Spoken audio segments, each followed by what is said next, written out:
Ready for a mini lesson? Today, I'll teach you WH questions.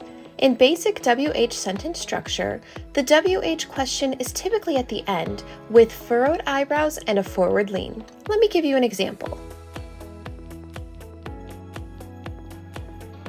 Did you see the WH question at the end with furrowed eyebrows and a forward lean?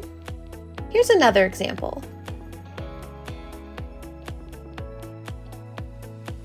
One more.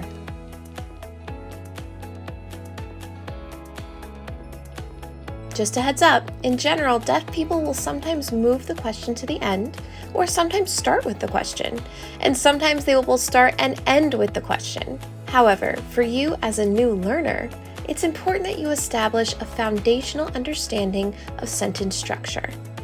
Then moving forward, you can adapt. I hope this helps. If you have more questions, comment them below.